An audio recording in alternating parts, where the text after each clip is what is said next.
नमस्कार दर्शकों, स्वागत है आपका विनायक क्रिएशन में। आप देख रहे होंगे विनायक जी की कैनवास पर बनी एक सुंदर सी पेंटिंग। तो आइए देखते हैं कि ये पेंटिंग कैसे बनी और इससे जुड़ी एक कथा क्या है। तो कहानी कुछ इस प्रकार है। एक गांव में हर साल गणेश उत्सव बहुत धूमधाम से मनाया जाता था। गांव के बीचों बीच एक बड़ा सा पंडाल सजाया जाता था और वहां गणेश जी की सुंदर सी मूर्ति रखी जाती थी। लेकिन उस साल गांव में एक नई बात होने वाली थी। गांव के सबसे पुराने हलवाई घनश्याम काका ने घोषणा कर दी कि इस बार गणेश जी को पूरे गांव का सबसे बड़ा मोदक खिलाया जाएगा। यह सुनते ही बच्चों की आंखें चमक उठीं, क्योंकि घनश्याम काका के मोदक पूरे इलाके में मशहूर थे। उनके मोदक इतने स्वादिष्ट होते थे कि उन्हें खाने के बाद लोगों का मन नहीं भरता। उत्सव के एक दिन पहले घनश्याम काका ने एक बहुत बड़ा मोदक बनाया, इतना बड़ा कि उसे उठाने के लिए भी दो लोगों की ज़रूरत पड़ रही थी।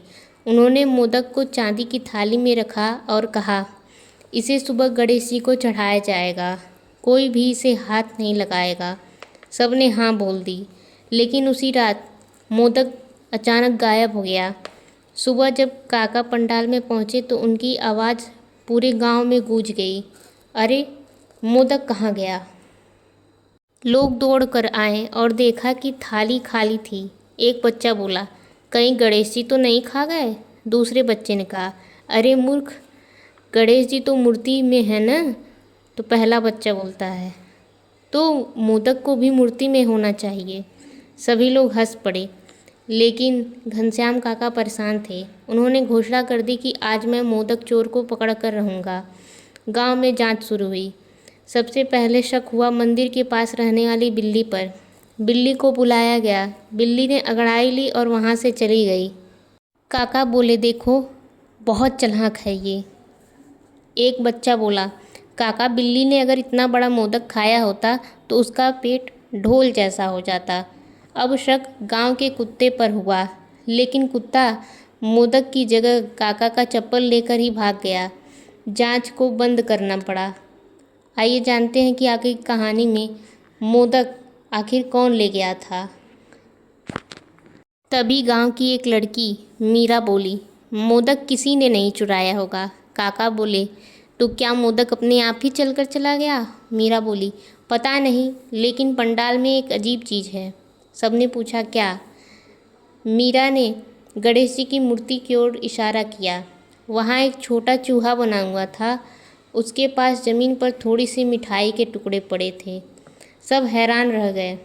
काका बोले, तो ये चूहे का काम है। लेकिन सवाल ये था, इतना बड़ा मोदक कोई चूहा कैसे ले जा सकता है। आपको क्या लगता है, क्या छोटा सा चूहा इतना बड़ा मोदक ले जा सकता था। तो जानते हैं आगे की कहानी में। तभी गांव के सबसे बुजुर्ग दादा बोले, मोदक को ढूंढने से पहले ये पता करो कि मोदक के रखने की जगह किस किस तक के पहुंच में थी। सबने इस बात पर विचार किया। तभी पता चला कि पंडाल के पीछे का रास्ता खुला था और वहाँ मिट्टी के निशान दिखाई दिए। सब उस निशान के सहारे एक पुराने कमरे तक पहुँचे। कमरे में अंधेरा था। एक कोने में कुछ बोरे और सजावट के सामान पड़े थे और बीच में एक बड़ी थाली रखी थी। सभी को लगा कि वहाँ मोदक होगा, लेकिन जब थाली से चादर को उठाया गया तो वहाँ मोदक नहीं, बल्कि एक पुरानी तस्वीर थी। तस्वीर? लेकिन कैसी तस्वीर? क्या था उस तस्वीर में? आइए जानते हैं आगे की कहानी में। तस्वीर में गणेश उत्सव के कई साल का दृश्य था और एक व्यक्ति था। मीरा ने पूछा कि दादाजी यह व्यक्ति कौन है। दादाजी बोले, ये मेरे छोटे भाई हैं। कई साल पहले गणेश उत्सव बहुत छोटा होता था। लोगों के पास मोदक बनाने के लिए भी पैसे नहीं थे।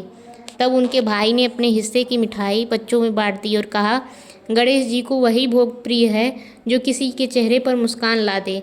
दादाजी की आंखों में आंसू आ गए। उन्होंने कहा, हमारे घर का तब से यह नियम था कि गणेश उत्सव पर पहले किसी ज़रूरतमंद को मिठाई दी जाती थी, फिर बाद में प्रसाद चढ़ाया जाता था। काका को अपनी भूल का एहसास हुआ और त्यों ही बाहर से एक आवाज़ आई, काका। सब बाहर आ गए। बाहर गांव का एक छोटा सा बच्चा सोनू था, जिसके हाथ में वही बड़ी सी मोदक की थाली थी। मोदक मिल जाने पर गणेश उत्सव बहुत धूमधाम से मनाया गया और उस बड़े मोदक के छोटे छोटे टुकड़े पूरे गांव में वितरित किए गए। जब सोनू की बारी आई तो काका ने पूछा कि तुम्हारे पास ये थाली कहाँ से आई? तो उसने कहा, मैंने तो कोई थाली नहीं दी। और तभी अचानक एक चमत्कार हुआ, गणेश जी की मूर्ति मुस्कुराने लगी। यही वजह है कि गणेश जी के हाथों में मोदक सिर्फ मिठाई नहीं बल्कि खुशी बांटने का संदेश है।